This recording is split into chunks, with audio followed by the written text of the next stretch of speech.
Hello, Dills, and all my wieldy folks. This is Tecate. People commonly know me as the UIM who got mega spooned on a Tebow at 9 KC. Yeah, here's to 200 more. Thanks so much.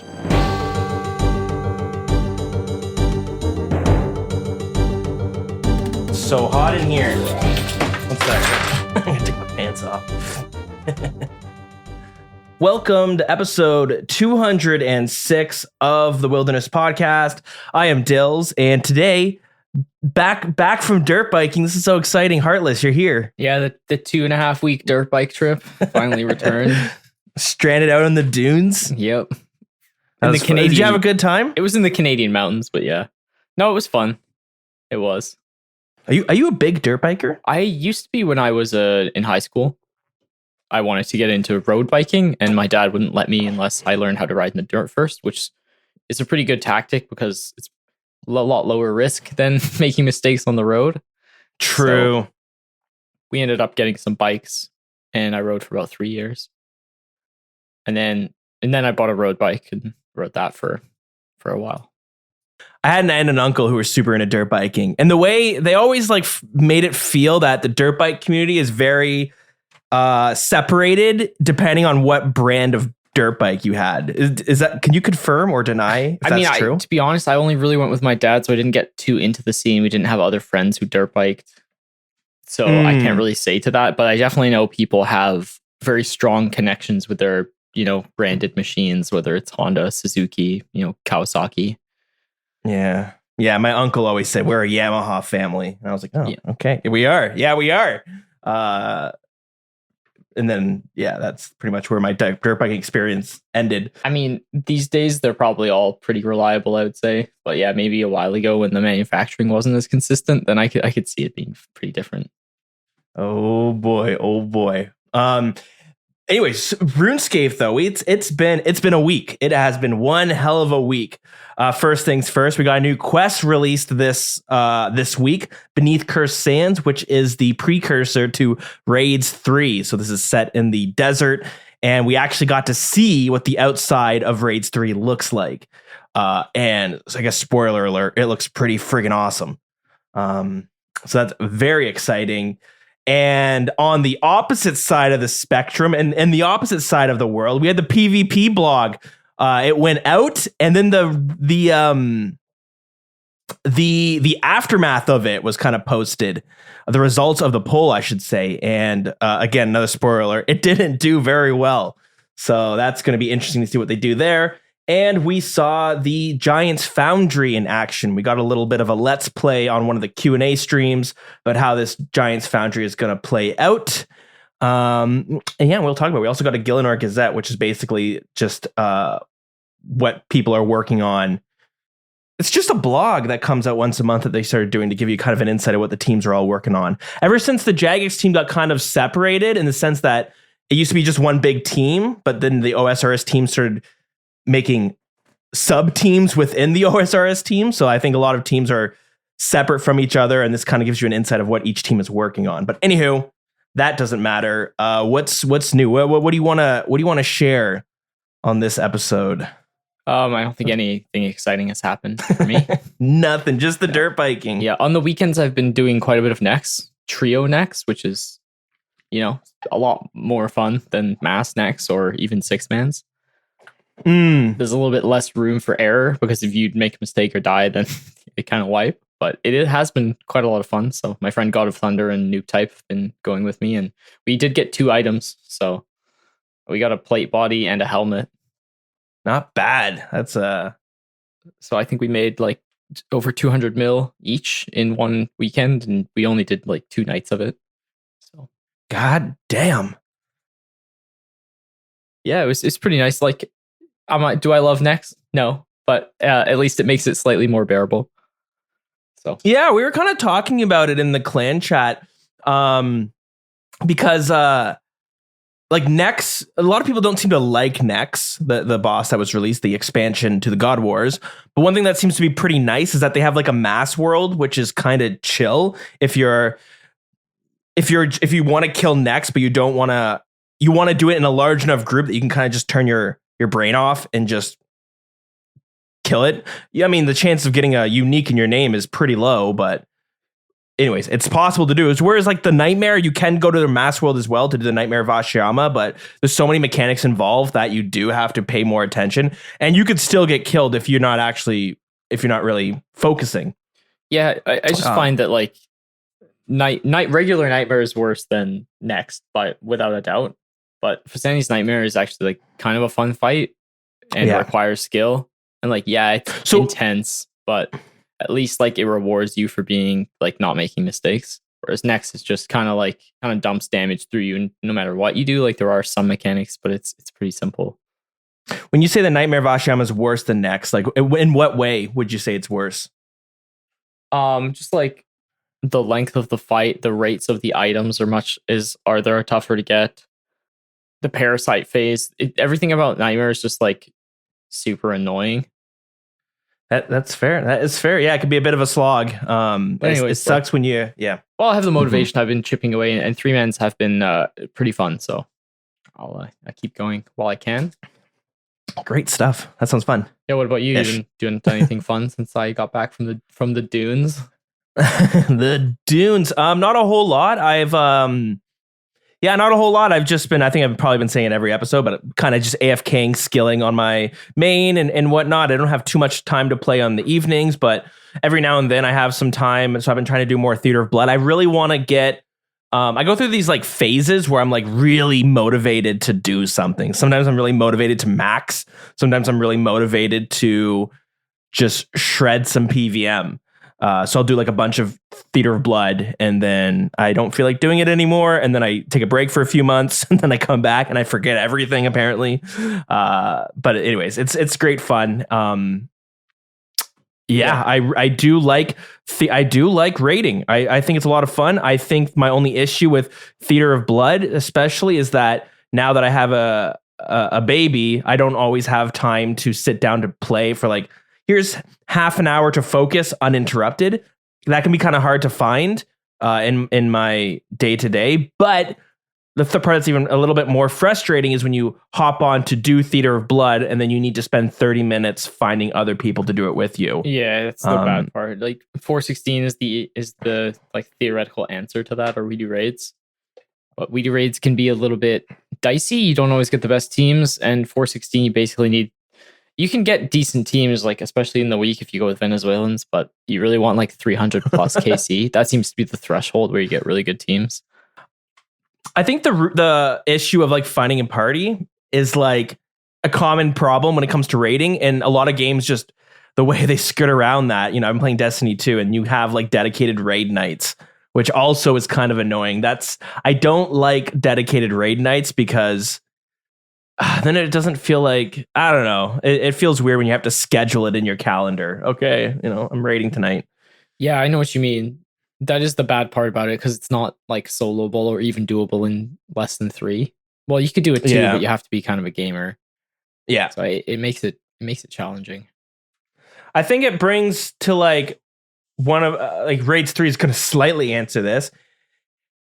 Having a huge variety of endgame content is like super important, and we're still not quite there where you're like, oh, I can't do Theater of Blood. Well, I'll go do X, Y, or Z boss. Like you have like a few options, like Fasani's Nightmare and Chambers of Xeric and Nex.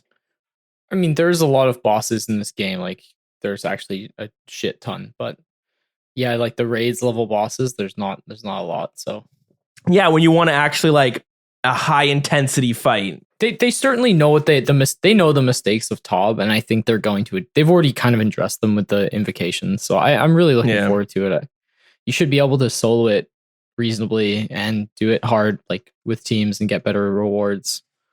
And there's going to be a sweet spot where it's like, I don't know, maybe 14 invocations are on, then you do it in a 2-man, and that'll be the most efficient for purples. Mm-hmm. Whatever it is, but I am looking forward to it. Yeah, it should be a lot of fun. But I guess that is a perfect segue to head on over to talk about the new quest we got, which is, the lead up to the Raids 3. So let's go and head on over to the news, and we'll talk about what kind of updates we got this week.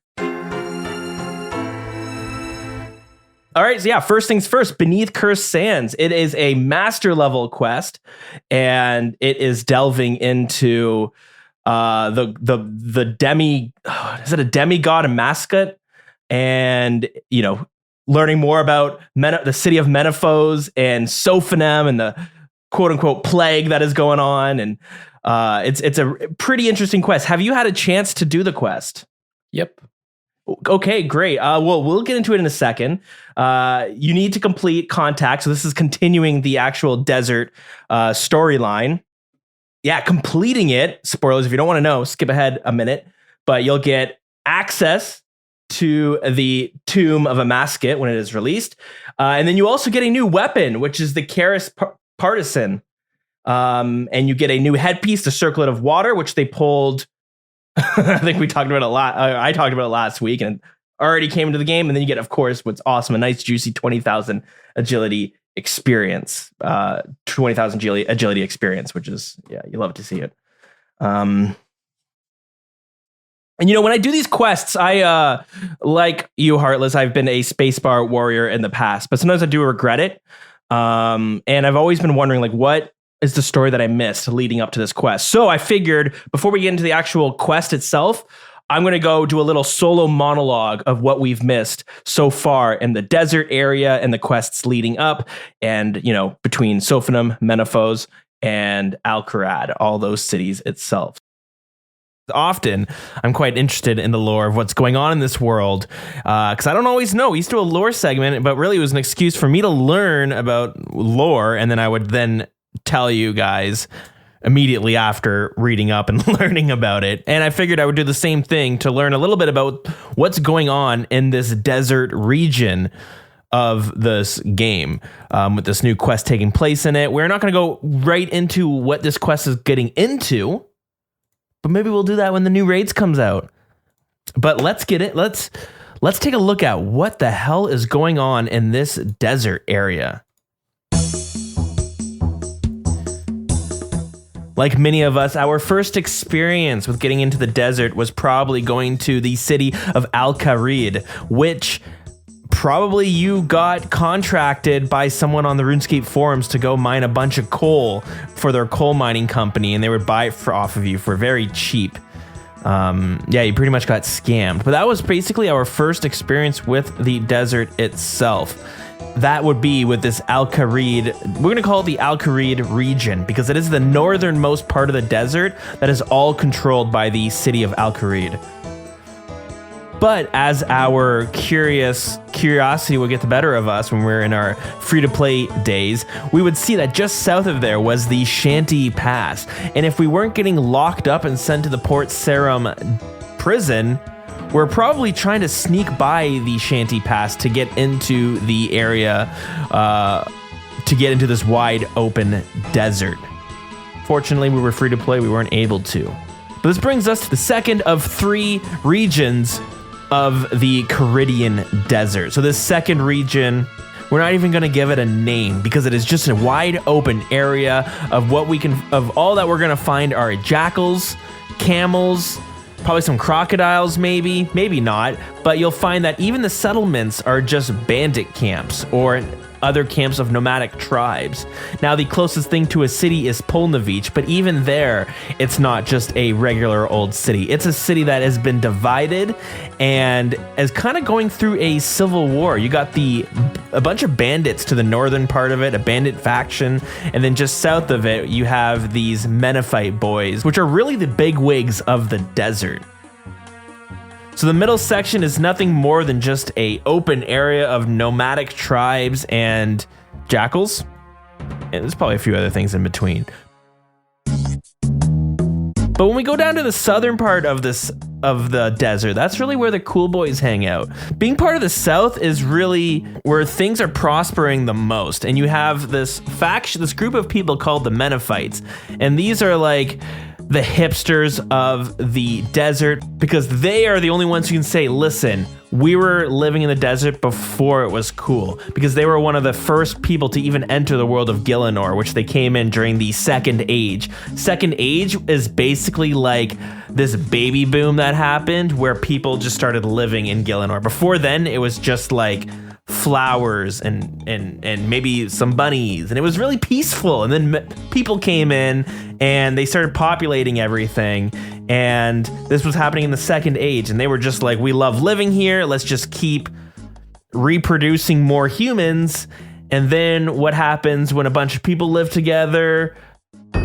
The drama happens. This leads into the Third Age, known as the God Wars, and really you can think of it as like a world war, because everyone goes crazy and they're like, let's all just fight each other for territory. And you see the wilderness up there? Well, during the Third Age, the wilderness is actually a really cool place where no PvPers are found. It's just like it's like the skiller's paradise. People loved living there. Big cities. It was a big populous area, and then the God Wars happened. They're like, we're going to turn this into a PvP zone, and everyone died and all the cities crumbled. And then that happened.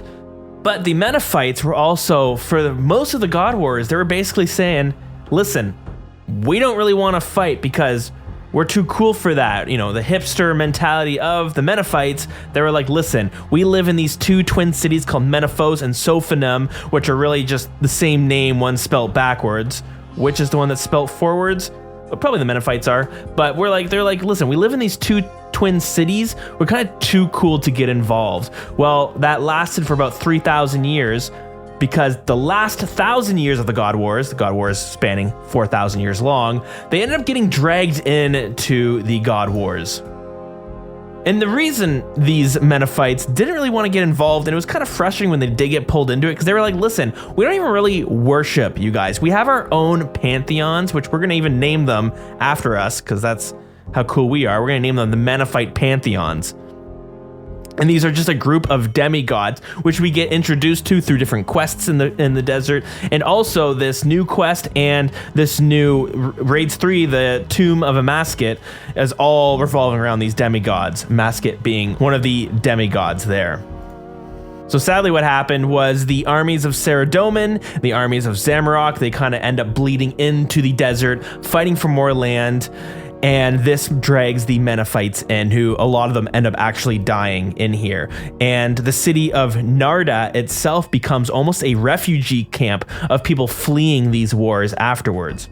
Well, anyways, eventually Guthix comes into the game, and Guthix is like the big god of the gods, and he's like, we're not doing this anymore. Y'all gotta stop fighting. You're all on timeout. And he inflicts, I think it's called the Edicts of Guthix.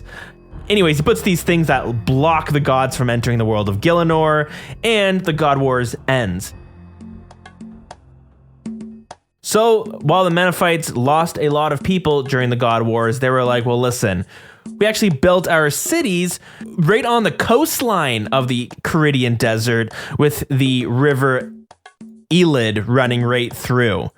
The river Elid being named after one of the demigods, the goddess of fertility. So with the city of Sophonim and Menaphos being right on the coastline, they were able to prosper economically through trade for the next few years, which caused a boom of Menophites in these two cities.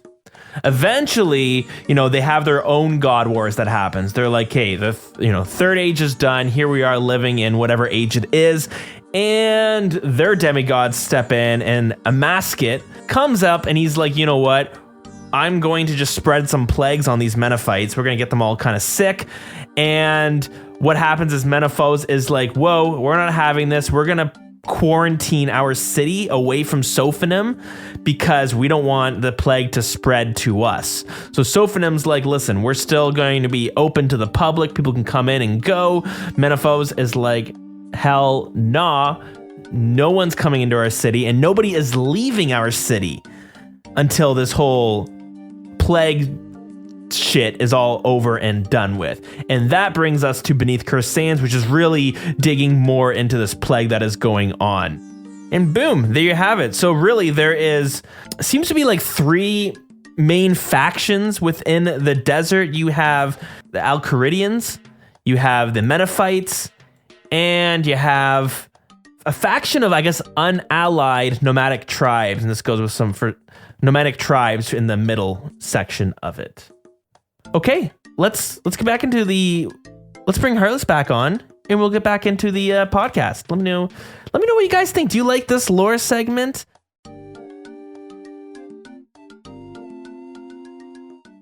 What did you think of the quest? What was your thoughts when doing the quest? I liked it. I thought it was fun. I liked new areas. I always have loved the desert. I think I've talked about this before. So this quest was very fun. Yeah, we saw a whole new area. Was it Necropolis? Necropolis. Yeah. Okay, fine. Necropolis. Which just means dead city in Latin, I'm pretty sure, or something like that. Or maybe actually I think it's Greek. Because polis means city. But anyways, does it really? Wow. Why do you know that? I did a double major in Greek and Latin studies at university for fun. With my, I thought it would make me a better writer while I was doing my science degree in like geology. So I was like, you know what? I'll send that, and I quite enjoyed it. So Toronto has a necropolis. Does it? Yeah, it's a cemetery that was opened in 1850, and it replaced the Strangers burying ground. What?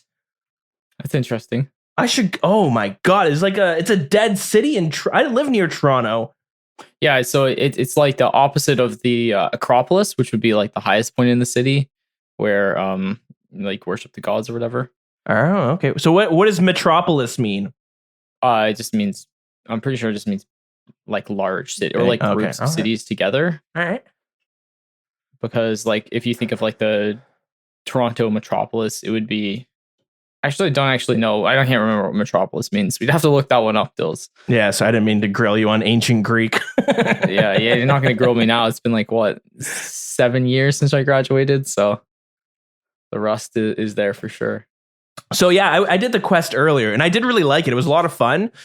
And being like I'm not max, but I'm on my way to like maxing my account. I have over 2200 total level, which is like you're close, but you're also still very, very far from maxing out all your skills.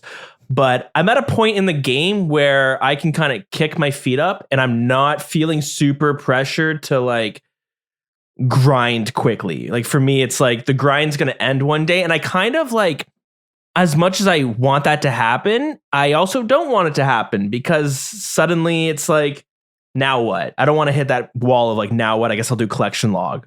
So I'm not in a huge rush to do it. So the reason I say that is when I was doing the quest earlier, and I've been doing this for a little bit now, where I'll just like, I won't use a quest guide. And it's one of the reasons I love doing quests on day one is that there is no quest guide available. So if you get stuck on something, you can't even look it up. You kind of have to talk with other people like, oh, do you have the answer to this? And something about that is a lot more fun.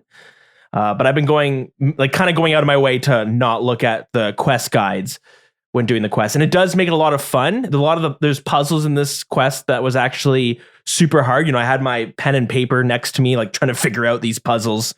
And it took me a good like 45 minutes. Some of them really tripped me up.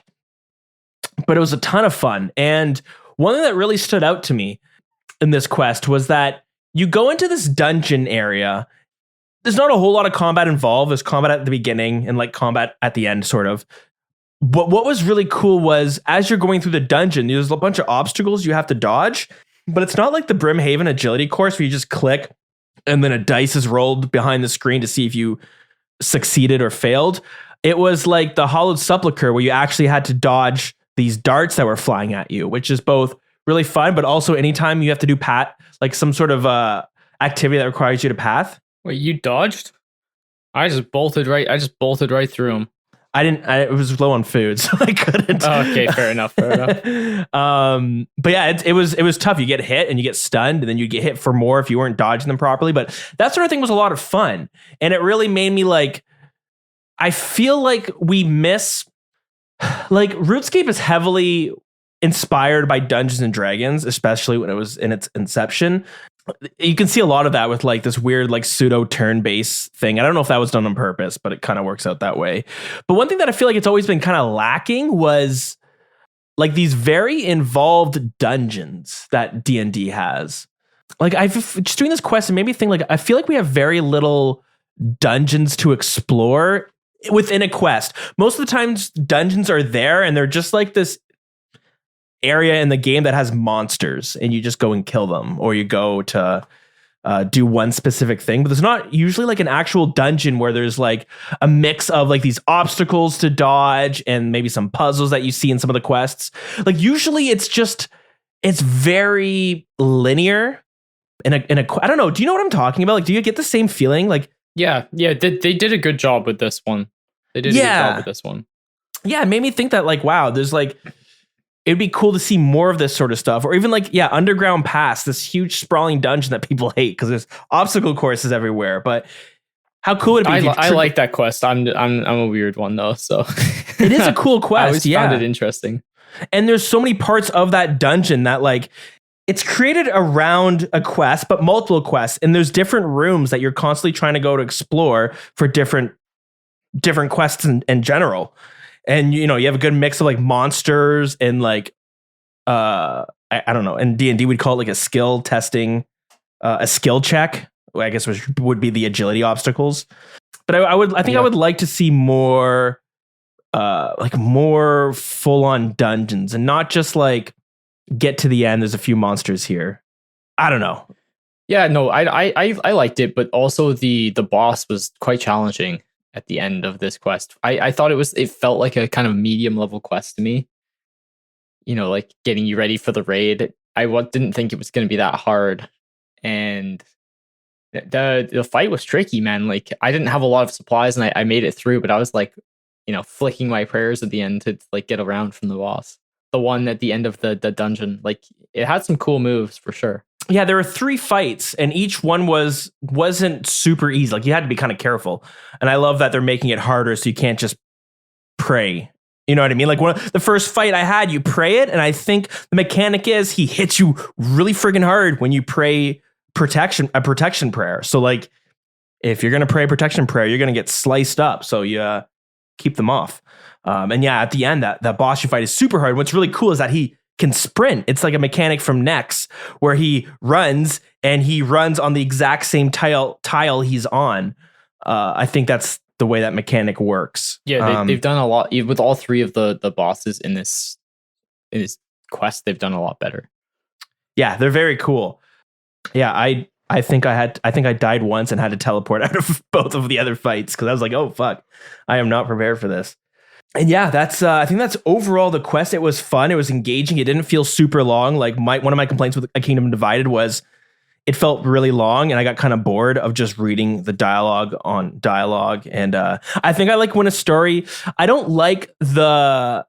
always find the dialogue super engaging in RuneScape, and I think the best way for them to make the story told in a more engaging way is by doing it through like maybe scenery. Like you can tell, like what's so cool about old school RuneScape, you can tell a lot about a story just by having all these like structures that you can examine and all these like items on the ground that you can examine and objects and stuff. Maybe you can't pick them up, but you can see that there's a bunch of people who died here, and you examine them and it gives you a little blurb of like, I don't know, in the wilderness, you see a bunch where it's like you see charred remains of a human.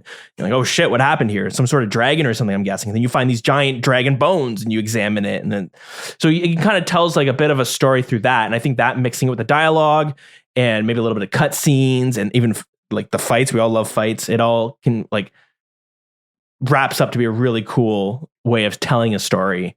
Yeah. Needless to say, I spacebarred through the whole thing and still enjoyed it. So that's good. That is good.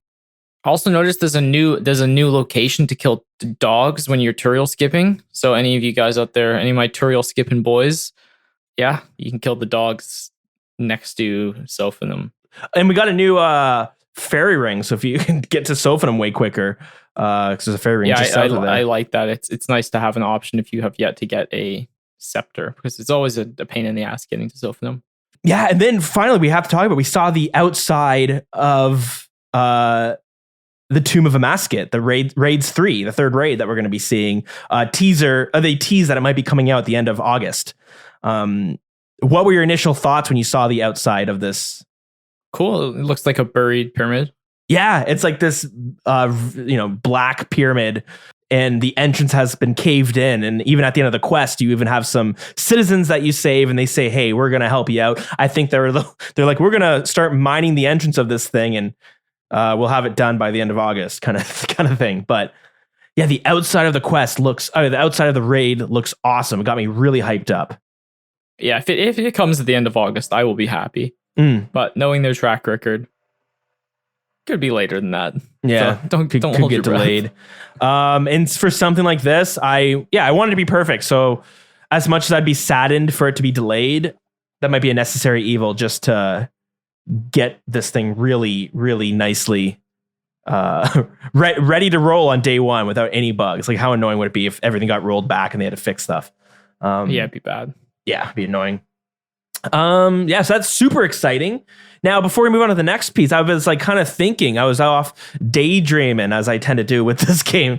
And I was like thinking, like, what would be like a really cool, like, I was trying to think of ideas for Raids 4. Not getting ahead of myself, but I like to. Dills, Raids 4, let them get out Raids 3 first, man. As like what kind of themes would be kind of cool? I think what I love about RuneScape is like it's such a living world. So many parts of this game, like there's so many different areas that are all very different in setting.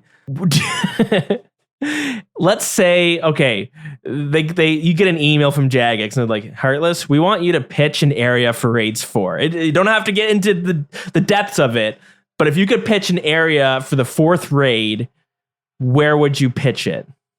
Anna Carl. Is that in the wilderness? Yeah, I'm just multi. No, I'm just kidding. I don't know where I put it. Maybe somewhere that doesn't have a lot of end game content. So if I'm thinking about the map, I wouldn't want it in the free to play area. That would feel wrong. Yeah, tease them even more. I wouldn't want it on Karamja. Well, maybe, but it doesn't feel like you don't want a jungle themed raid. Oh, you could, yeah. Maybe that wouldn't be so bad. Like down in the Karazi jungles, you have to do Legends quest, the worst quest in the game. First. God, no, please! I got a master clue that's make me go there. I don't want to do it. Yeah, well, wait till you do that step and then forget your spade. No! People know what I'm talking about. Get to the bottom of Dragon's Eye, forget the spade. Oh boy, horrible times. Oh boy. I don't know. Yeah, maybe jungle, maybe Fremnik. Fremnik would be places cool, that don't have a lot of. Yeah, Fremnik would be good because you could like ship off to an island and they have such good quests up there anyways. That'd be cool. So it would tie in quite thematically. You could do an ice raid as well. Ooh, yeah. The penguin raid? You gotta gear up in your penguin suit? That'd be sweet. I was like thinking like, how cool would it be? I don't think we'll ever see it, but you could kind of do it. Like, how cool would it be to have a 4th raid, but it was like the theme of it was a heist and you had to like break into the vaults of the Grand Exchange and it was all centered around that. I'm sure Mod Jed tried to pitch that one. You go in and it's already cleaned out. Damn it, Mod Jed. Son of a bitch. Oh, it's too good. Geez. Oh yeah. Anyways, it'd be fun. You could do like skill. We talked about the skilling raids before too, like instead of just combat based ones. Yeah, there's a lot. It's I don't know. Could Jagex do it? Yeah. Did we talk about the rewards that came from the quest? No, we haven't. We named them briefly, but yeah, we get, I guess, really 2 notable rewards, which was the Karis Partisan, which is a. Yeah, it's a bug. It's the bug killer. It's a one-handed, like Hasta style weapon. It's like a big stick with a little jagged sword at the top. You know what it looks like?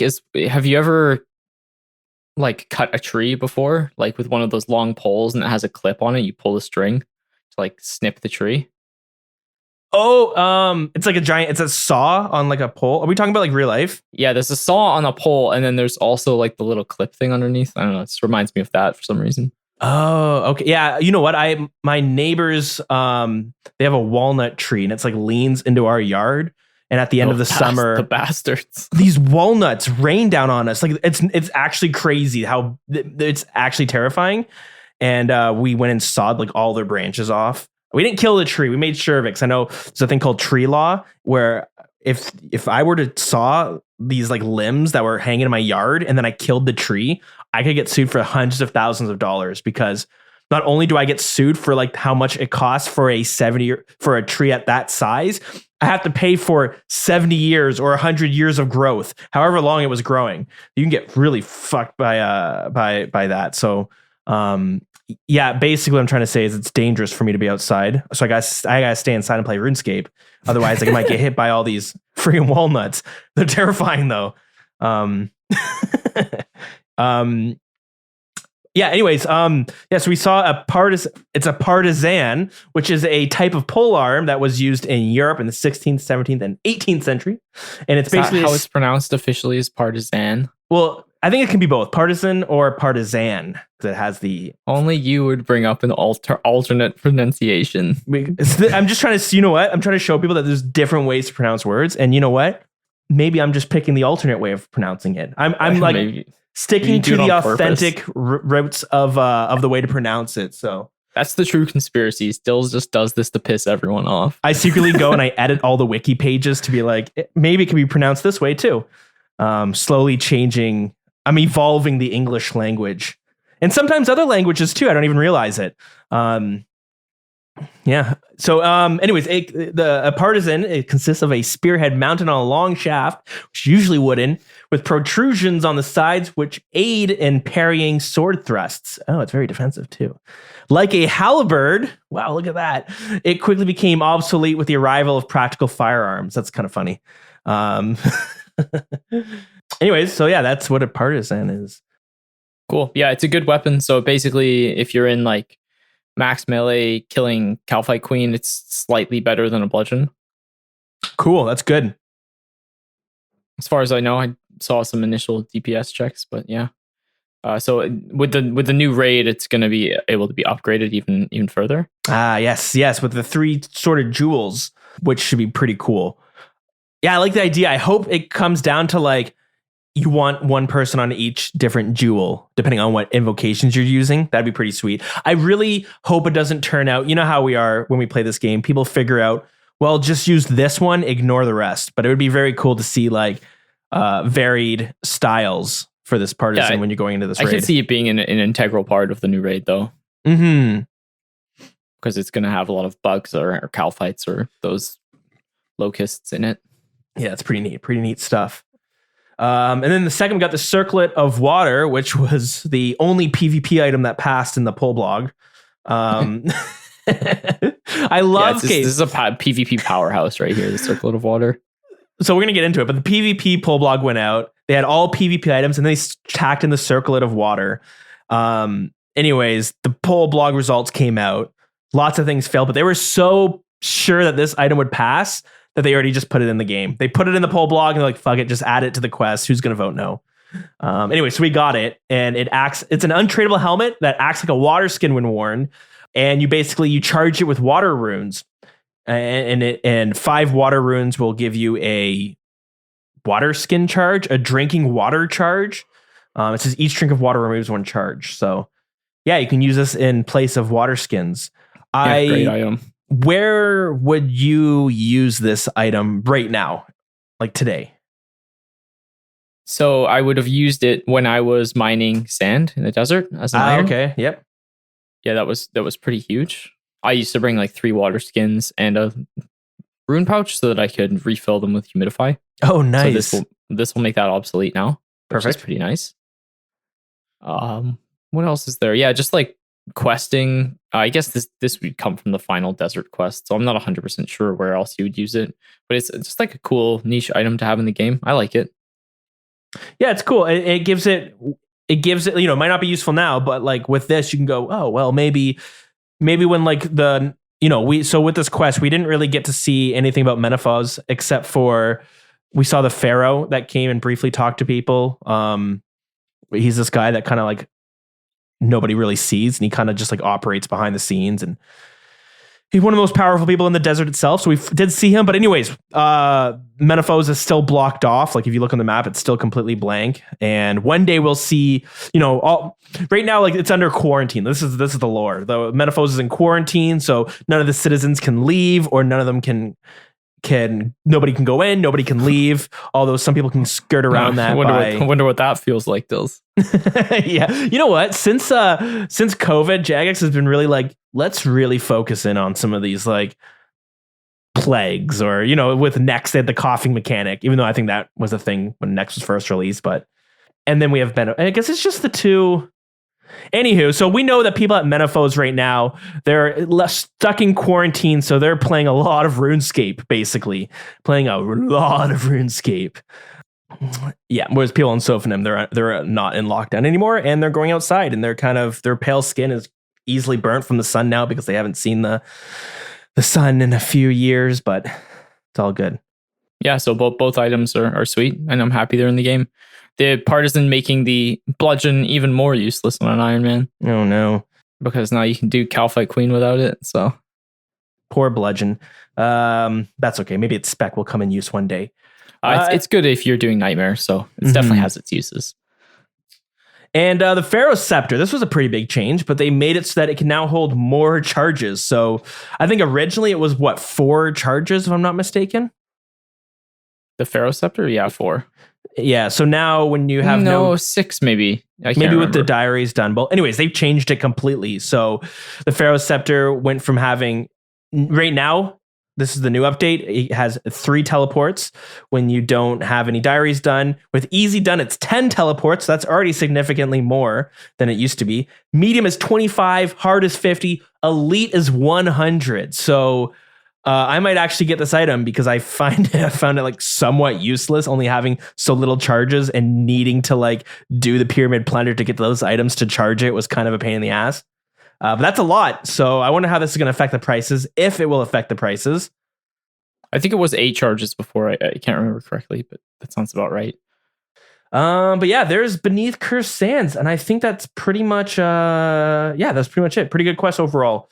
Some really cool artwork and all that as well. So that we got with it. New wallpapers for anyone who's interested.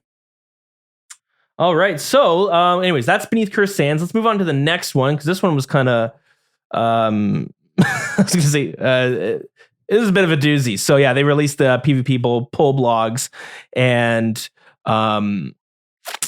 with all the items on it. And we know it was a very polarizing subject. A lot of people did not like these items, and they released the results of the poll blog itself, and everything failed. Every single thing failed. By a significant amount as well. Like, it wasn't really close. Some things were kind of close, but everything did fail. The only things that were really... So everything failed by a lot, except for the cosmetics and the being able to imbue your rings at the PvP arena. Right now, we can imbue our rings at Nightmare Zone and Soul Wars, but that also failed. So it was kind of... I was very shocked that... So I knew that the uniques had a good chance at failing, even though I personally liked them, but I know most people didn't like them. And I knew there was a good... Even some PvPers didn't like it either. So I knew there was a high chance of it failing, which it did. What I was actually very shocked to see is that the cosmetics failed, which I was like, okay, that's kind of surprising. You know, the whole idea of cosmetics is that these are easy items to bring in the game because they don't affect the gameplay, and they're just easy rewards. We see them tacked on almost everything. But those failed, I was surprised to see. But what I was really shocked to see. So this makes me wonder if there was some element of spite voting. The only reason I say this is because I don't know how the imbued rings failed. That one I don't understand why that would fail. I feel like that would have been an easy one. It kind of makes sense. Like, people don't like, they're all kind of worded poorly, because especially cosmetics, because they're connected to the PvP game. Yeah. So people see the PvP, bang, no. Also, is to be noted that not everyone could vote in this poll. Yeah, there was a lot of people who couldn't vote. That being said, the bar to actually vote was fairly low. So there's a lot of people who you would have expected not to be able to vote who were able to vote. So did they release who was allowed to vote in the game? They didn't, but they mentioned that they basically they didn't count anything you did from today up to 2 months ago. But everything past then, they looked at it, and it was, what I think it was, is anyone who engaged with any sort of PvP. And I don't mean PVMing in the wilderness and getting killed. I mean anyone who would have fought back when they were PVMing and were getting attacked by PKer, or anyone who even did just one round of LMS. Because my ultimate Iron Man, Skiller, who's like a level, he's just no combat. I don't do any combat on it. I was able to vote on him, and all I did was a few rounds of LMS for rune arrows. Yeah, so that's stupid, because basically LMS is played by, well, people who like PvP, fair enough, bots, and then Iron Men, because they need to get their rune pouches. Right. So all of a sudden, any Iron Man created in the last 18 months is eligible to vote on this PvP poll. Yeah. Like myself, I was able to vote on the PvP poll. I was like, what? Why? I thought maybe it was because I killed that guy when we were doing our bingo game at Anakarl. A poor young man teleported up with his fire cape dills, his like dragon long or his dragon simi or whatever, and he also had the warrior helm on, the wide helm. Which one? Oh, you know, the really wide yeah. one, the slash one. Oh, yeah, it's or like a H4 shield, or an H4 shield. The man just wanted to do a clue scroll, and he got absolutely piled by our team. Oh, you killed him. Everyone And just you know what? striking him. He's like, you just secured my vote. I'm voting no. Yeah. So a lot of people were able to vote that you might not expect to vote as well. Whereas some people who did like thousands of PVM, tons of hours of PVMing in the wilderness, some of them weren't able to vote. But I think it really comes down to whether or not you fought somebody. Getting attacked probably didn't let you vote, but maybe if you fought back, you would have been able to vote. So I think they probably looked at that. Yeah, I'm thinking they likely did this because they assume that, you know, they just want to see what the PvP community want to do, because they're the ones who they're kind of going for with minigame or like the update. Yeah, and I guess like new players as well. It's all a bit confusing to me why they did it in the first place. But if it was open to the general public, it would have failed even worse than it did. Oh yeah, I can't see anyone who didn't even participate in PvPing being like, oh, I like these items. In fact, I don't think there's a single PvP poll that they could release that wouldn't fail. Yeah, they have a hard time failing, and a hard time passing. Yeah, sorry, yeah, you're right. They have a hard time passing, and we've seen this so many times before. And you know what? It's sometimes hard because one, a lot of PVMers and skillers and people who don't PvP, they're already going to vote no on this content because it negatively affects them for the most case. And sometimes PvPers will vote no if this is a change they don't like. So we saw this when the first integrity change happened, was because PvPers were voting no on PvP changes because the heavy ballista came out, and basically I think it was Elite Void wasn't a thing yet, and they just had regular Void, which was basically Elite Void. And they saw that normal Void pairing with the heavy ballista did so much damage that people just camped the ballista, and you could kill people easily without having to worry about switching your weapon to spec them out or whatever it is. So they voted on, do we want to nerf the ballista and Void? And it failed. So then they were like, okay, they don't want it to be voted. But then they saw how basically toxic it was in Edgeville when Edgeville peaking was a thing. They came out with an integrity changed and fully gutted it so that you had to complete Monkey Madness 2 to even wield the heavy ballista. That wasn't the case beforehand. And they made Elite Void have the damage boost, where I think just regular Void is just the accuracy. Something like that. Yeah, so I think PvP polls are always going to be tough because PvPers aren't always on board, and PVMers and skillers are almost never on board. So you already have so many factors going against these things. Yeah, you voted, hey? What did you end up going for? So I've said this before, but I did like everything except for the melee prayers. There was basically a piety and chivalry, which you could get without completing the quest. I wasn't a huge fan of that because it just seemed like a lot to just add in on top of these other armors. The armors I did like. I thought they were kind of cool, even though I would probably grind them out, but I would never use them because I never expected that armor to be used for PKing in the wilderness, because of how risky it would be to use. Like if you were to die with it, you'd probably have to go back and grind it back out. And I assume it wouldn't be that easy to grind out. So I always assumed the armors were meant for Grand Exchange PKing or Edgeville PKing, if that was a thing. A place you could just run back and loot your broken items and repair them. You know, I don't really see Void or the Fighter Torso or any untradables deep in the wilderness, because of, even if you could save them, it's always kind of risky. If you were to lose them, you got to grind out Void again. So anyways, I did like them, but I understand why people didn't like them. I think when it comes down to PvP, there's some misinformation that gets thrown around as well. If you're looking at the subreddit, there's a lot of people who complain about things that I've never actually experienced as a problem. Like I've done tons of clue scrolls. I've died one time from doing a clue scroll, and it's because I went to a high risk world. The subreddit's garbage. We already know that. We already know. I've been taking a social media break. I've been going dark, as they say. That's fair. I ended up voting yes to the circlet, yes to the cosmetics, and then no to everything else. And my reasoning was I don't like that PvPers get to skip the game, further driving a wedge between the communities.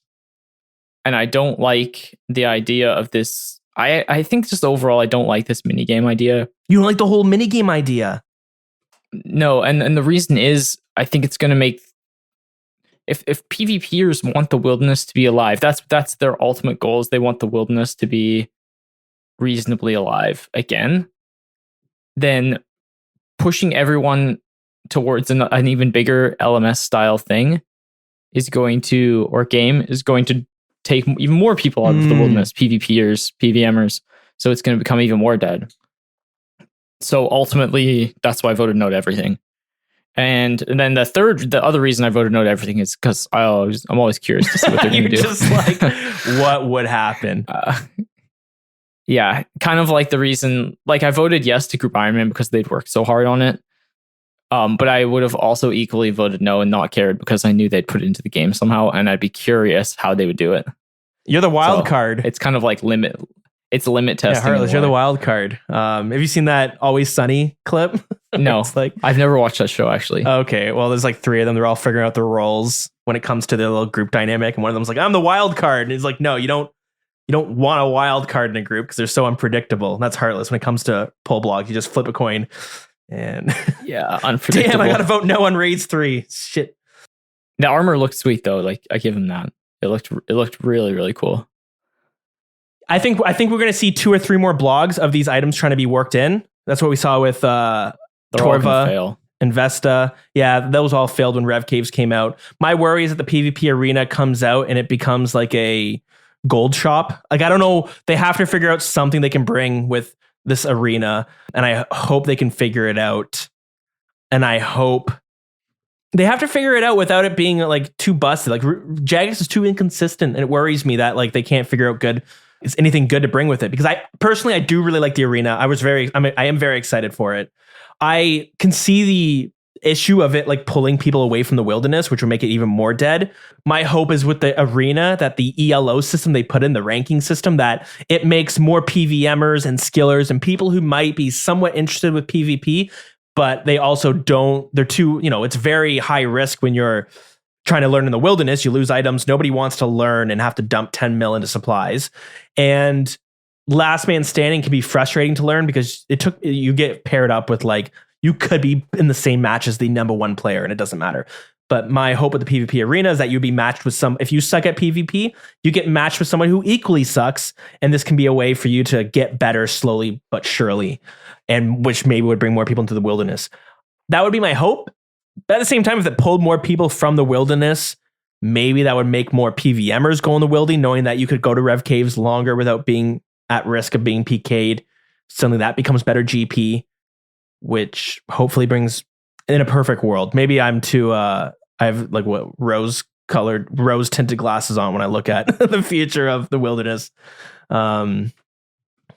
Yeah, either way, anyways, it's gone, and I'm sure they'll rework it in. They've worked on this for a while, so they'll want to try it again. We see, yeah, and we don't want. Maybe they'll just restrict the poll even more, and then only Jagex employees can vote on the poll, and, then, and even that fails because only even one that team fails. is about PvP. Oh my god! Imagine the scenes. Yeah, it's gonna be tough. I see a lot of. I sometimes I'm about to say something, and I'm like, this is from Reddit, so this is a very like biased opinion. But people will say that they, let's not focus on PvP, but clearly PvP serves a function. Oh, don't get me wrong. They deserve an update. Like, they're part of the game. Yeah, and even if the community in PvP is small, like it does have a good function in the sense that Deadman clearly does a good job at marketing because they keep doing it. Even when it fails, it gets DDoSed and there's a problem every single time. And when we look at like YouTubers, like one of the biggest YouTubers is a PvP channel. So there is like an appetite for it, whether it's just through consumption or actually participation. That's another story, but yeah, we'll see. Hopefully they can rework it. Yeah, I think there's the ideas are close. They're close to something good. They are. Now I need to wedge in a little bit of a conspiracy for this. I'll make it real quick though. I love a conspiracy. Yeah, so I think I don't know what the end result is, but I think Jagex wanted these polls to fail. So First off, the first items they pull are all like, yeah, you can skip content. That's going to anger a lot of people. People seem to like the PvP arena, but then these rewards were a little heavy-handed. 2, they went out and said, we're going to restrict the pulls so only PvPers can do it. So then this makes a lot of people kind of annoyed. And then when the pulls actually come out, the barrier to vote is so low that the people that you pissed off can now spite vote against it, which is a large chunk of the voter base. I think a lot of them did do it. I think enough did it to make cosmetics and the imbues failed, because I was surprised to see those. I think the imbues especially should have passed, because who likes to do Nightmare Zone and who likes to do Soul Wars? Having a third option, I don't know what the harm is, but anyways, it failed. And the cosmetics are every other piece of content, it's an easy pass. So for some reason that failed as well. Now the other armors failed by such a large margin that obviously a lot of people didn't like it. Now, before the polls were even finished, Jagex came out and said, you know what? We're gonna look for PvP feedback, but by doing this, we're gonna make a super secret, very exclusive PvP Discord server that's invite only. So now this pisses off even more people, because they're like, holy shit, now I'm being left out of a super cool club that like why would you even tell anyone about this? Let it be figured out by someone spilling the beans on Reddit or Twitter. But instead they're like, nope, we'll tell you straight up that we're gonna make this super duper cool club for like how to fix PvP.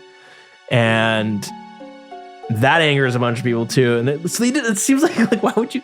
I don't know. They are so transparent that I'm like, why would you say all this while this poll is going on? Like, people are already talking mad shit about these PvP items, but maybe they can't figure. So maybe this conspiracy can wrap up being like they can't figure out how to do a proper ELO system due to the engine. So they're doing all these little things. They're astroturfing all the social media outlets so that PvP fails, the items fails, and then they go, well, we can't bring out the PvP arena without items, so we're gonna cancel that for now. And they're like, okay, great. Now we don't have to work on this stupid ELO system that is going to be just too hard. Anyways, that's what I'm. That's You're what on I'm wondering. something, Dills. You're on to something. We'll have to figure it out. I'm trying to get access to that PvP Discord, but we'll see. No invites so far. Okay, anything else before we move on and we do maybe a quick fire segment of the Gielinor Gazette? No, let's do it. Okay, so of course we see this every single month. They kind of tease what they've been working on. They show some art assets of Raids 3. Spoiler alert. I don't know. Why do I keep saying spoiler alert? That's so I hate when I listen to podcasts and people say that, and here I am saying it. Anyways, it looks the art pieces they've done, like the boss rooms and some of the creatures, they look really friggin' awesome, and they're all tied to some of some of the gods that we saw teased about during the quest. Very cool stuff. They said they're going to be working on the PvP arena some more to figure out what items to bring. Stay tuned. And the Giants Foundry, they did a Q&A where they live streamed what the Giants Foundry is. I talked about it last week without you, Heartless, but yeah, I listened. It was good. Oh, you listened. Yeah, I listened when I'm not on. Oh, that's amazing. Well, what do you think of the Giants Foundry? Did you see the live stream? You like it? Yeah, I didn't see the live stream, but I like the idea of the Giants Foundry. Yeah, like not everything has to be max efficiency. I think people forget that sometimes. Now, my worry is that I think they mentioned what the XP rates were, but they were like significantly less than Blast Furnace. Like they're on par with AFKing Addy Darts, which is interesting. But when I watched the live stream, the Giants Foundry didn't really look like that much fun. It was a lot of like going through menus to get your sword put together. All right, fair enough. Like I whether or not the game is fun, I didn't really get to see that, but I saw the XP rates and the rewards, and I think they kind of are in a good place. Okay. Because there really isn't anything for smithing except Blastmine, and Blastmine sucks. Like no one's ever gonna say they like Blastmine. It's fast, it's fast, and that's about it. It's expensive to use. It's click intensive. Yeah. You use stamina. It's super annoying. You have to go in and out of your bank. It's just generally not a good time. I don't think anyone likes doing gold bars. So yeah, well, there's someone. RuneScape's got a weird player base, but yeah. So I think this is like a good little in between, but will it even be used with the XP rates? That would be my only concern, right? So since Blast Mine, you can access gold so early, you can get like 250k an hour, like from level, what is it, 40 for gold? Yeah. Kind of makes it busted. You can just quest up to that, right? Isn't there one quest that gets you like 35, 29 I think, right? smithing right away? Yeah, Knight's Knight's Sword, Sword. I think. Yeah, You yeah, just go that's do it. 10 more levels with some other quests, and then whoopsie-doo, I'm can just go Blast Mine now. Yeah, and I think with the rewards not being super, like the rune crafting mini game, we saw even like the outfit was very nice to look at. So people like, I want to grind it out just because of how cool it looks, even though I might not ever make much use out of it. That this Giants Foundry seems to be missing a little bit of that, and it didn't look very fun. To it. It's just like, my point being is like there is a place in smithing for us to add something a little bit more exciting. Definitely. And maybe something that's not as quick as Blast Mine, but is a little bit more fun, has some cool rewards. Is this exactly that? No, but it's a step in the right direction. Yeah. Yeah, I can agree I'm a there. big fan of the excuse me, I'm stumbling over my words here, Dills. I'm a fan of the 8-ball cannon mold. Yeah. That's really good for Ironman. Mm-hmm. And I love Ironman, so. I mean, it's fair. I think I would never use it, but I could see that has a place in the game. Yeah, it's missing something. Like I think you're right. It's a step in the right direction. There's a space for it because AFKing Addy bars is great for AFKing. It's kind of slow and I think you break even. Blast Furnace is fast, expensive, not very fun. We need the rune crafting, the Guardians of the Rift version of smithing. We need that with a lot of skills actually, but yeah, anyways, we'll see what goes there. Finally, last thing to talk about, very slow of a speed run. And oh boy, would these people not be happy with how fast I ran through this dev blog. But they spoke about this early 2020, and this was the questing speed run activity. So they talked about having new alternative worlds where you can go in specifically for questing, and you probably choose your quest, and then you could see how fast you could do it. They kind of showed a little bit of an interface of like how fast you could run it, and they have like different tiers of like you get bronze if you run it this fast, and et cetera, et cetera. Like for instance, the example they give here, to do Cook's Assistant, to get the top ranking, which is rune, you need to beat it in 2 minutes. Yeah, and you would actually unlock like a speedrun points and speedrun trophies. So this would be like this, almost like a mini game that you go into a different world to do it. For some people love it. I actually don't like to do speedrunning, I don't think, which is why I failed at speedrunning this dev blog. But I like watching people speedrun, and I love listening to someone break down speedrunning. I think it's the Salt Factory, or is it Summoning Salts? One of those two YouTube channels. One of them is about breaking down speedruns, and it's fun. I love watching it.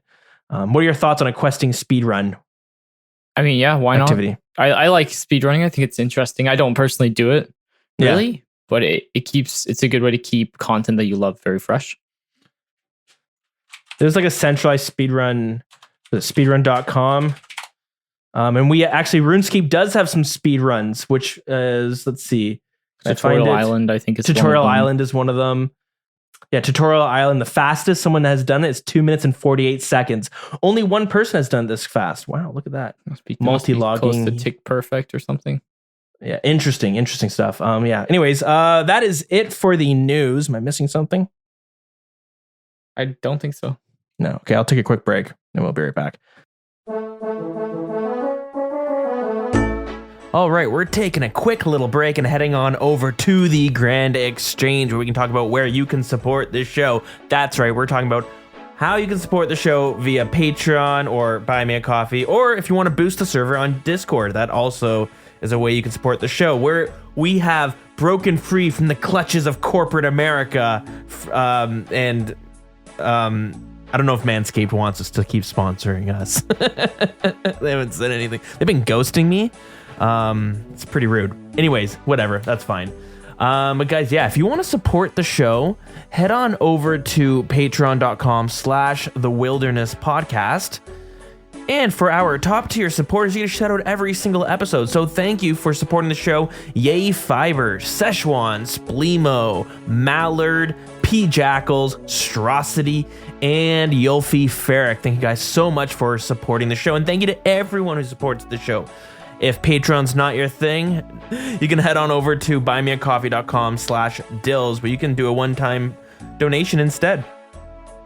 So thank you to 2JZ Soup for keeping me caffeinated this week. Truly do appreciate it. And of course, we have a Discord server, which is discord.gg/thewilderness. And some people want to support the show by boosting the server instead. So thank you to Battle Staffs, Cat Barf 67, and Chick. Thank you guys for boosting the Discord server and giving us that unique URL. And I guess last thing I want to say, if you want to support the show, but you don't want to spend any money, but you want to do a little bit extra, more so than just listening, head on over to Apple Podcasts and leave us a rating and a review. It really helps get some visibility for the show. I always forget to ask. I've done it maybe like 5 times over the course of 200 episodes, but I know a few people have written in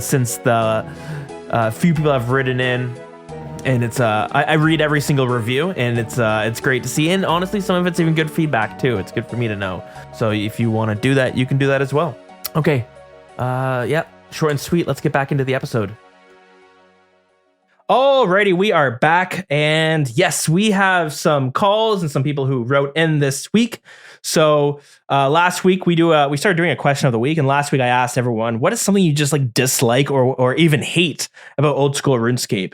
And yeah, we got some people who called in. So let's first visit the one and only Matacause1 to hear what he hates about old school RuneScape. Hello, Dills, Heartless. This is Matacause1. Just calling in to answer the question from last week. What do you hate about RuneScape? Bots. Thanks for the awesome episode as usual, and looking forward to next week. Ooh, bots and old school RuneScape. I think most people hate bots. I know you've pitched the philosophical question of, if we removed bots, what would this mean for the economy of the game? Which is a real thinker. Who knows? Yeah, I think that's a pretty easy one to... Yeah, it's a good one. Not exactly a hot take, but a good take. Yep. Yeah, most people dislike bots, and yeah, they are quite annoying. And yeah, I'll ask you, what bot do you hate the most? For me, I hate bots. The ones that I find the most annoying are the ones that are just spamming every Grand Exchange world. It sucks. I think that really kills. One is a known lurer. Yeah, those are the worst ones. I don't know. The LMS bots suck, I would say. LMS, yeah. I've been doing a bunch of LMS this week. I haven't really bumped into one, which is nice to see that they've really cracked down a bit. But the bots there was one type of bot that I liked. One type of bot. And this was the bots in LMS that were bad. And the way they did this was, you have two types of bots. You have bots that are really good and they kill people a lot, and that's how they get their points to gold farm. Then there's the other type of bots where they just flood a lobby. So you'll have like 100 bots trying to get into this lobby. And what the bot farmer is hoping is that their bots fight each other so that one of their bots is getting points because they're so bad, but you get paired up against them. I played Fortnite a way long time ago, and one thing that I liked about it is that when you're a low tier, a new player, there's a lot of bot players in Fortnite matches, and then you can kill them and you get their stuff and it feels good. And if you think you just killed someone who's really bad, but it just turns out it was a bot, that's how it felt like in Last Man Standing. So if you're not really great at Last Man Standing, it's real good practice. That's the only bots I liked. But we don't see them that much anymore. Next up, we got Lowballs. Hey guys, this is Lowballs, longtime listener, first time caller. I love that. Something I dislike about RuneScape is the lack of innovation and also the refusal for the community to allow new content into the game, mostly via the poll system. And part of that is players knowing that content sucks, but refusing to let it be good because they've already got 99 via a certain method.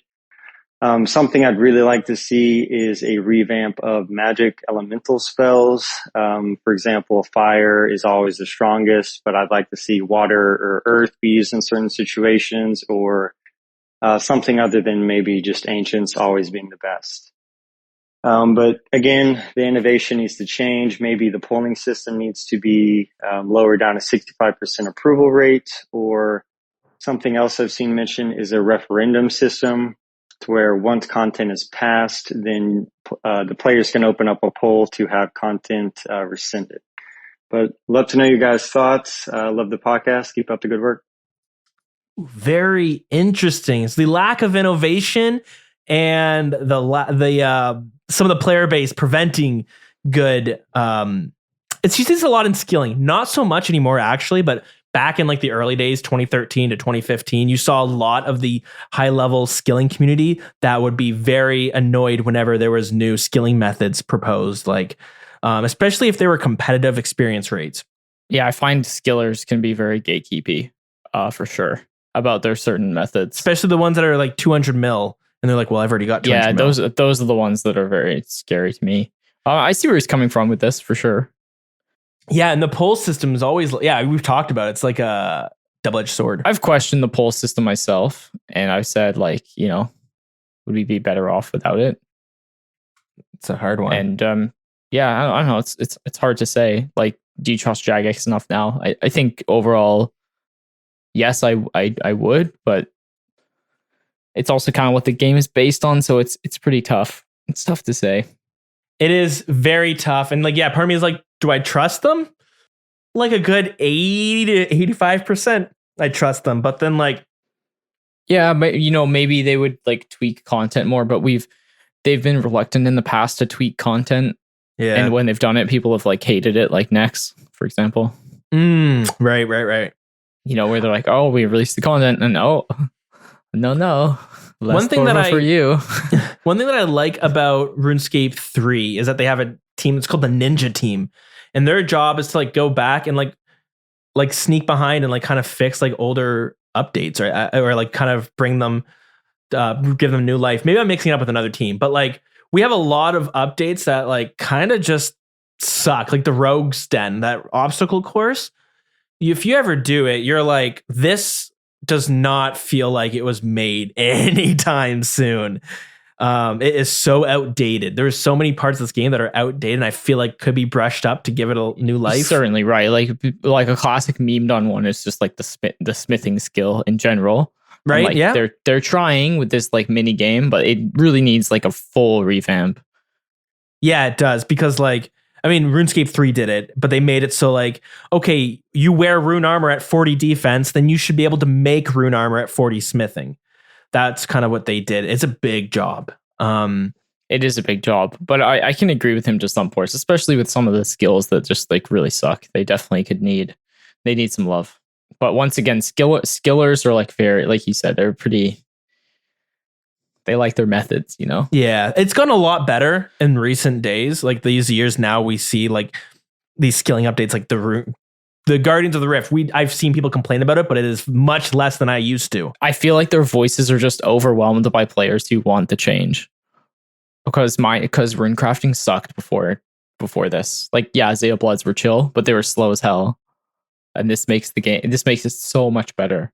Like, why didn't we just have this from the beginning or earlier? I do feel like lack of no innovation is tough, but I think that comes with the territory of having polls where they can't be super innovative, because if it's too complex of an idea, it might like confuse the player base and be like, what are we doing here? But so they find things that work and they just reskin them, like Temperos and Wintertod. They kind of have to, because they know what the community likes. So if they didn't have polls, I think they could do a lot more. Yeah, they could take risks. But they it's harder could take to take risks. But then you also risk like losing large portions of your game as well, like your player base. If you do things they really don't like or go in a direction that they dislike, that could be like end up being the death of the game. So they are kind of playing it safe in a way. It's a tricky question. It's a very tricky subject. I think we're going to start seeing more innovation, especially as like player counts are going to they eventually drop if nothing innovative or crazy or new or fresh comes into the game. So I think they're going to have to sit back and be like, what are we doing? We need to like really brush up some of this stuff that we bring in. But I think Raids 3 is really going to show us, is this just like every other raid, just with different mechanics, or are some of these mechanics going to really feel like they were made in 2022? Right. I think that's going to be interesting to see. Okay, let's move on to the next. And I agree with the elemental spells. I think water spells are strong against friggin' dragons, but like, why would you ever do it? Because it has a lower max hit than. Yeah, I mean that's kind of goes with saying with the whole standard spellbook, it's just kind of weak compared to the other ones. Standard. Okay, next we got That's Johnny T. Let's hear what he dislikes about the game. Yo, this is That's Johnny T. I wanted to chime in on what I hate about RuneScape.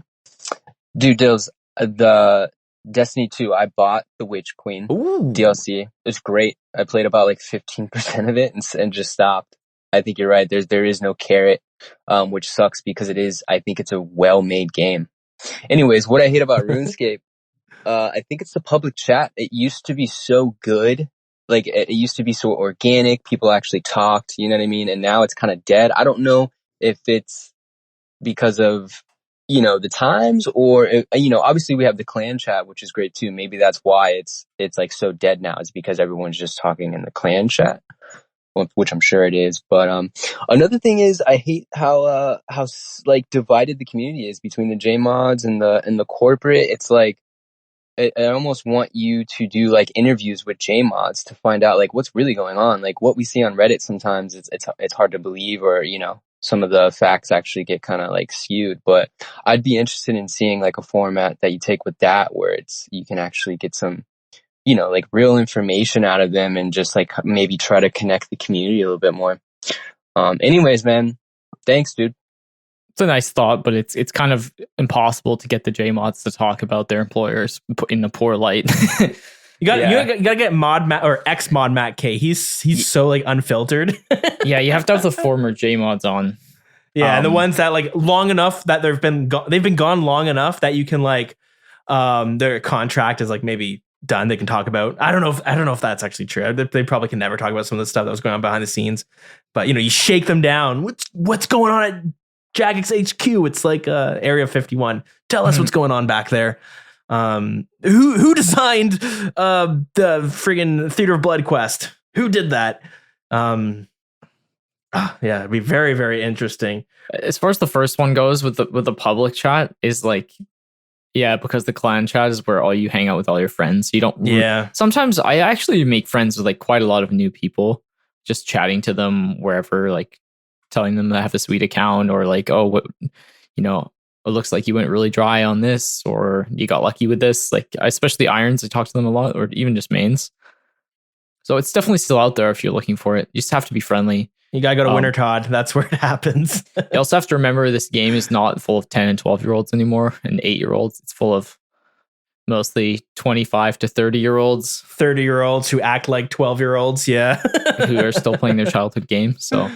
Yeah, you go to Winter Todd and you're like, this is what happens when people are active in public chat. Okay, I changed my mind. I don't want this anymore. Yeah, it can still be a good thing, but it's definitely evolved over the years. Yeah, it's it happens. I agree with you. Where if you when I was like fishing at Barbarian Fishing, or I'm somewhere else that's kind of a popular spot, you can make conversations with people if they're not like working or doing something on the side. Like there's spots and it just all depends if people are there actually playing. Or if they're paying attention. So it does happen, but it's not as organic as it used to be. Some of my closest friends in this game I've met like outside the clan chat. I've met just like doing random activities. I have a really close friend called Carlos. That's Johnny T. I want you replaying it, Dills? By accident. Oh damn! You caught me. I was like, hey, is he coming in the chat right now? That's what I thought. I thought he joined. Yeah, my buddy Carlos. I met him like a year and a half ago killing Vire watches. And he was like a really low level. He had like medium level gear on. I was just asking him like where he's got lucky and stuff. And he said, "Oh, I'm interested in raiding." I'm like, "Oh, damn! Like I can take you." And then I ended up taking him for a learner on the weekend, and then we just did a bunch of raids and became close friends. That's awesome. Yeah, that's great. He got his Inferno cape before I did, so the man's a bit of a beast. I think it reflects like the player base. We've all grown up. When we were younger and playing this game, like we made friends outside of the game so easily. Like you would go to a party, you'd meet some people, you'd go to, you're in school, you just made a bunch of friends, or wherever you worked, you made friends with all your coworkers. Whereas now, I'm going on 30 years old. Most of my friends are like, oh, we share a hobby together. Oh, we play video games together. Oh, we work together. I don't like, how often do I make new friends like outside of RuneScape? It's not too often because you don't have the opportunities like you used to. yeah, we're all busy. And we're just like, you know what? You don't play RuneScape? I don't want to hang out with you. What are we going to talk about? The stock market? Other adult stuff? Boring.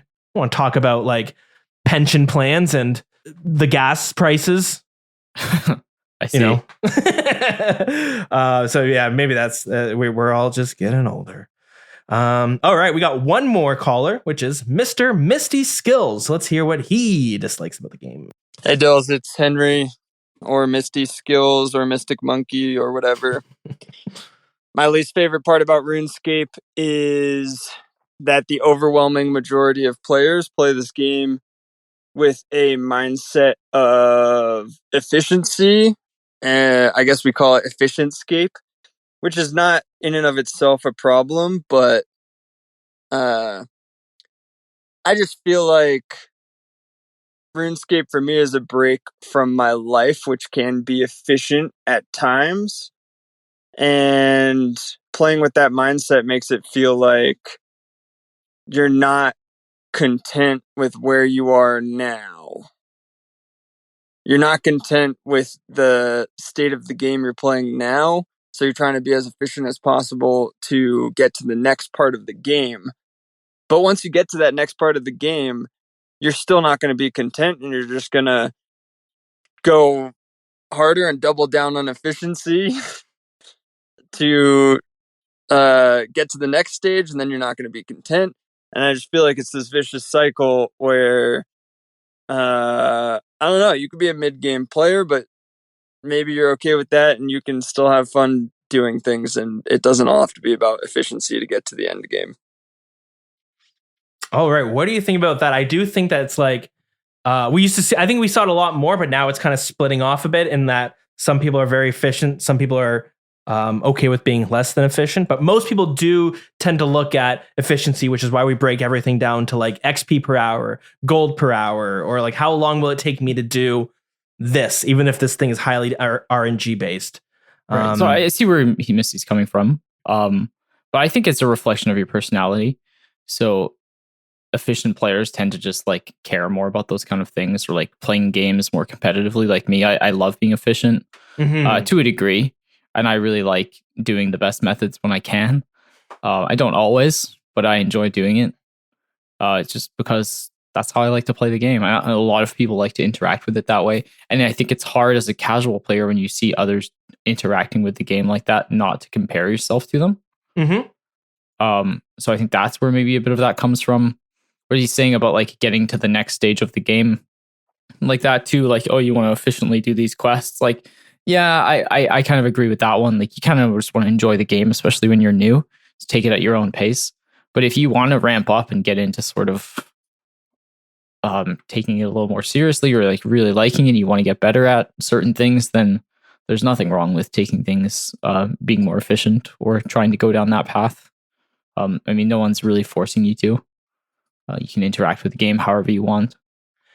RuneScape's like a very strange game in that like the game is really based on your journey, but it's also based on flaunting what you've achieved. Hey, look at what I've got. I got the rune crafting cape. Fuck you guys. Look at my sweet cape. A lot of it is about showing off some of the things you've achieved. But how is that different to like real life? Like, oh, I've got the sweet job, or oh, look how cute my baby is, or how hot my wife is, or whatever, you know? Yeah, sure. Or whatever the things are, like you're like these things in your life, people like show them off on Facebook or Instagram, or like, oh, look where I went to travel, or look at the sweet car I bought. Yeah. So I think like some people who are maybe it has to do with being more goal oriented. Well, I guess we all kind of are if we play this game, but like when so many things in this game take a long grind to get to, a lot of people are going to look at what's the quickest path to get there. So that's like a lot of, I've started, sometimes I'm that way, but a lot of the times now I don't look at things that way because I've realized that I don't want to enjoy, I don't want to say the opposite of efficient, but like I've started like questing without a guide, as I was saying earlier, because I want to enjoy the quest, and I can't go back and do the quest unless I make a whole new account. I look back at all my quests that I completed, and I regret not knowing what was going on or actually enjoying them. I wish I could go back and do it. And sometimes I want to play my Iron Man and go back and do them without a guide, or go back and pay more attention, or maybe play RuneScape 3 and enjoy more of the story because they were way ahead of us in the story. So I want to enjoy more of it. And I look back on like some of my favorite times in this game, and it was like, for me, it's not always about being efficient, but at the same time, other people will look back on their favorite memories, and it might be when they got this new drop, or when they got whatever it was, they achieved something that was exciting. And then but I guess I'm a little bit different. I look back and I remember like my favorite time of raiding in Chambers of Xeric was when it was really hard and nobody knew what they were doing. I have a lot more fun doing Theater of Blood. I have more fun doing Theater of Blood with a group that sucks and we have a really hard time doing it, but we're all equally skilled. I have more fun doing that than I do getting carried and getting a good item at the end. You see, I understand where you're coming from with that. Like, I loved Theater of Blood. One of my favorite nights ever playing RuneScape was learning Theater of Blood with Wheeze, 40, and some guy. We just like went at it. We didn't get a KC, but we just got super drunk and had a great time trying to beat the theater. And that was one of my highlights of the time I've had playing. But I also just love doing like really efficient, TOBs, 3-mans, 4-mans, whatever it is. I think it's really fun too. So it's just, I think the way you interact with the game also evolves over time. And you just, like I said, I think it kind of pushes towards your personality.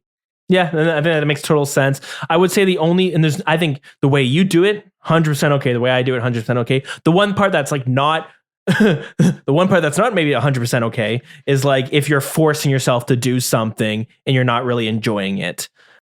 I know that can happen with some people. Yeah, or if like people are like making fun of you for being like a shitter and doing like, I don't know, some stupid method. But if you're enjoying it, rather than being more efficient, yeah, I guess if you're enjoying it, if you're having a great time doing it, then that's okay. I remember Deegan, who's my brother, he used to host a show with me. He did like 16 hours of making potions once, and because he wanted to get to his skill, but he told me like he said he hated it. Or like this is before they made the change for pickpocketing, where they added these bags, but you could just close your eyes and pickpocket all day, all night, and you didn't have to worry about clicking anywhere else. Yeah, he just did a 20-hour session, didn't leave his chair.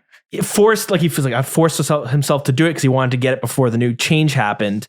And I remember talking to him, he's like, he kind of hated it the whole time. He didn't have any fun doing it, but he wanted to do it because he knew it would suck later on. Whereas me, I'm like, you know what? I'm going to not do thieving until they bring out a fun way of doing it. So if that takes 5 years, I don't really care because getting 99 thieving means not much to me. It means I'm done thieving, but I want to enjoy it. So this brings me to the good old Iron Man.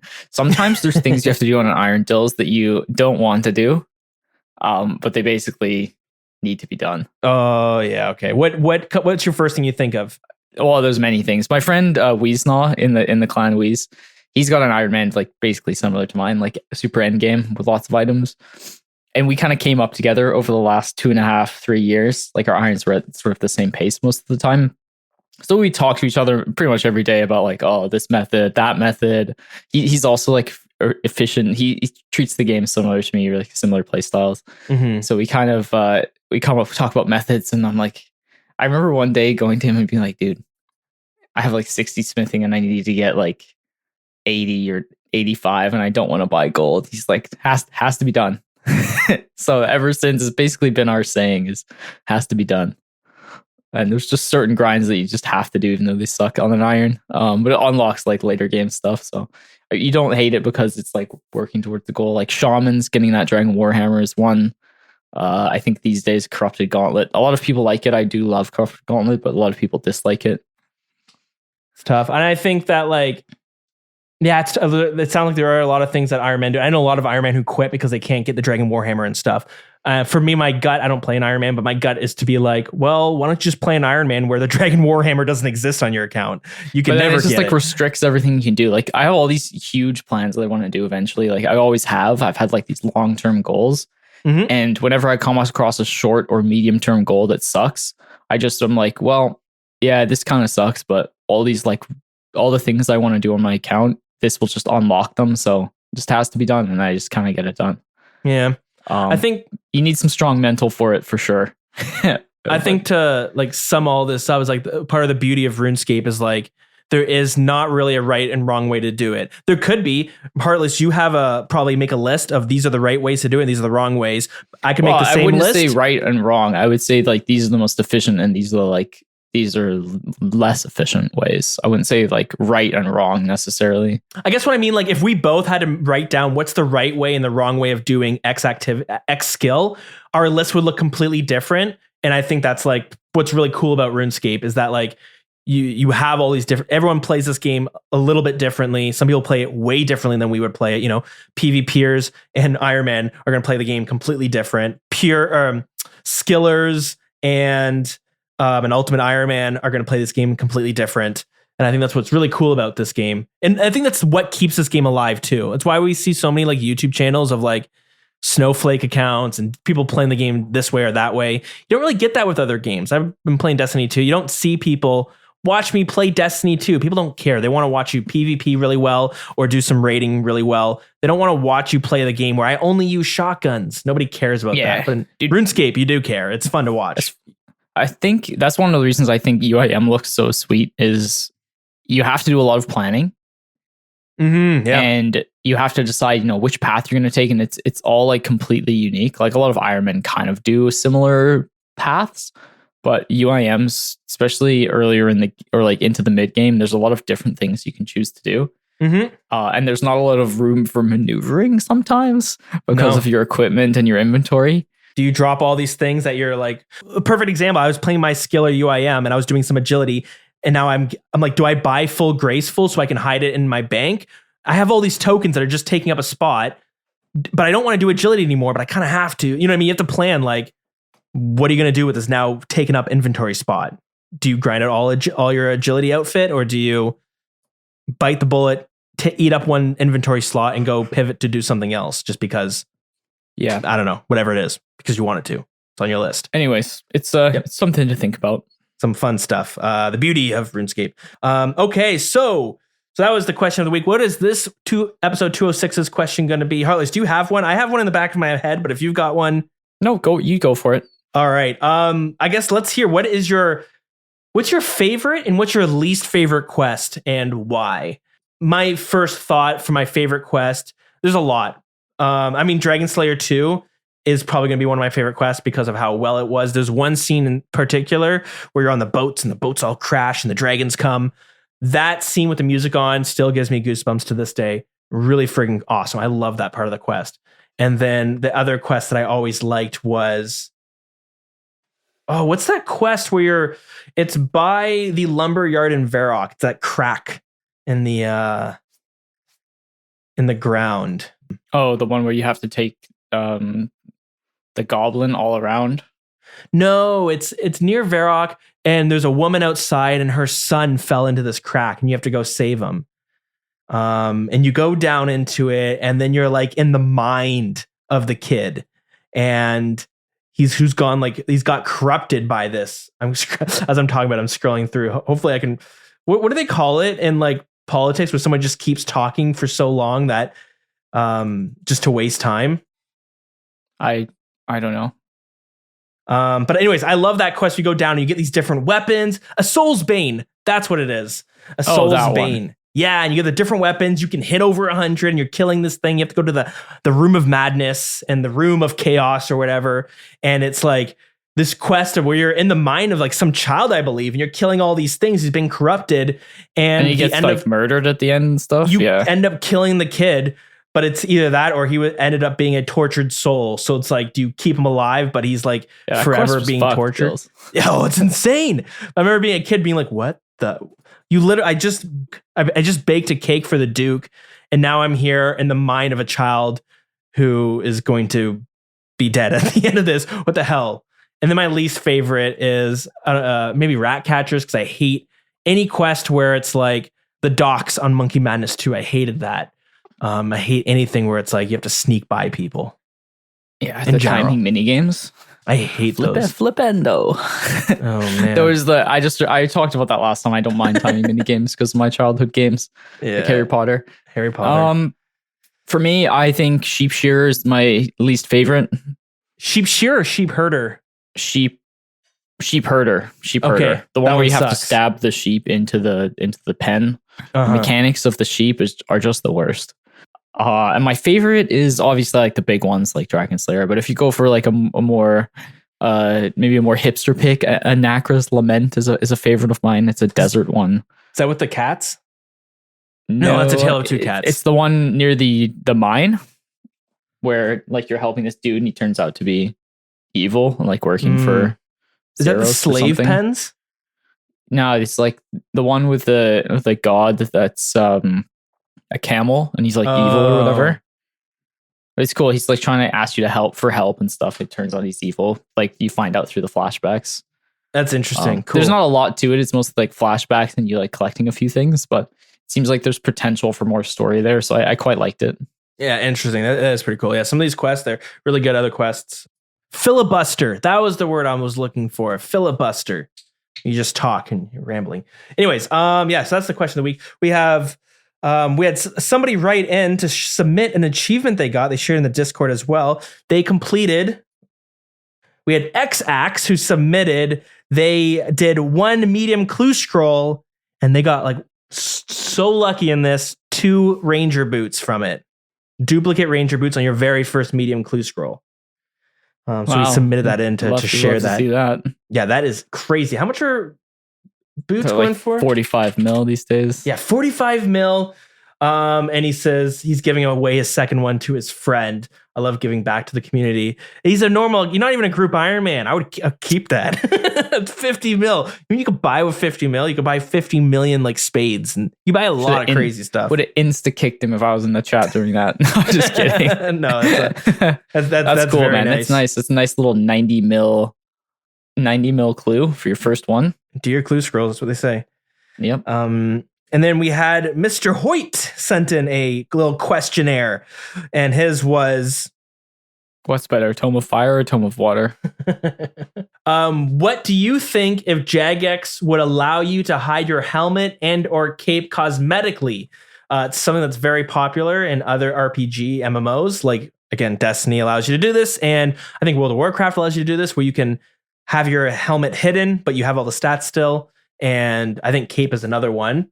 But what are your thoughts about having an option to hide those two things? And if you support it, why? And if you don't, why not? I don't really see the point because like the helmets are so cool in this game. So like, why wouldn't you want to show off your helmet? There's a lot of cool haircuts, though. A lot of cool haircuts. Are there though? There's some. I always thought that the helms look sweet, so I don't know why I want to helm them. But like in other games where the character design is a lot more sweet, or you've got like tattoos or whatever, I think it's a lot better of an option. But in RuneScape, I don't think you need it because everyone's just kind of generic looking under the equipment. Yeah, there could be more hairstyles, I suppose, especially for a 20-year-old game. I think people look weird when they don't have a back piece, whether it's like a cape or a backpack. I think your character model looks weird. Same with like not having like a necklace. Sometimes you look naked without one. The helmet, I could see that kind of working. What MapleStory would do, and this wouldn't work because people love to be able to look at someone and they like knowing what they're wielding. I think that's part of the problem with a lot of cosmetics is that it kind of muddies that realm of like you can look at someone and see what they're wearing. But with MapleStory, the whole game was about like making your character look as cutesy as possible. That's fun. But what they did was like you get these items basically made your armor look invisible. So like if you had a really cool hairstyle, you could put it on your helmet and your helmet was invisible, but you had all the stats still. So a lot of people would try to get that because they got this really nice haircut that they wanted to show off, or they got this really nice cosmetic t-shirt and they wanted the stats of their plate body. So that's what they did. But that game was all about microtransactioning yourself to look as cutesy as possible. Yeah, I do think that's something that doesn't quite fit in RuneScape because we all like to look at someone and see how strong they are. Having not being able to tell if somebody has a helmet on or not, it gets a little bit tricky. Like Destiny allows you to do that when you're in cities, not so much when you're out doing missions and out in the world, but so maybe that's a way around it. Anyways, thank you guys for submitting those two articles to us. I guess let's run through some housekeeping. Maybe I'll try speedrunning this to show how good of a speedrunner I am. Okay, so If you want to hang out with us in game, you can hang out in Clan Wild. We have a Discord channel, which is discord.gg/The Wilderness Podcast. Our email is thewilderness@gmail.com. If you would like to submit a phone call of some sorts of this question, last question, or just in general, you can find a link in the description below. It's called SpeakPipe, and it will be linked to the question of the week. But feel free to submit a question for anything. Submit anything through the voicemail. And I think that is about it. Harless, you got anything for us? Nope. All right. Should we pick a? Should we do the final? The music play at the final cutscene of this quest. Yeah, let's do it. Okay, this is called The Pharaoh, and it is unlocked during the quest. It plays at the very end, the final cutscene of the quest itself, and it was composed by Julian Surma. So awesome stuff. Okay, that about does it for us. We mentioned Weiss earlier. Weiss had wrote in about asking us to talk about Raids 3 items because they did some tweaking, and apparently when we weren't doing our weekly recordings, we forgot to do that. So we will be doing that in one of the upcoming episodes. Yeah, looking forward to that one. Yeah. Last episode, if you listened to all the way through, there was a furry costume shop that opened up down the road from me. That was going to be a topic of discussion for today, but guess what? We didn't talk about it. Should we trickle it on over for the next episode? Yeah. So thrilled to talk about it. Yeah. Oh, sorry. I'm going dirt biking again next weekend. Shoot, that sucks. Okay. No problem. Anyways, guys, thanks so much for listening, and we'll see you on the next one.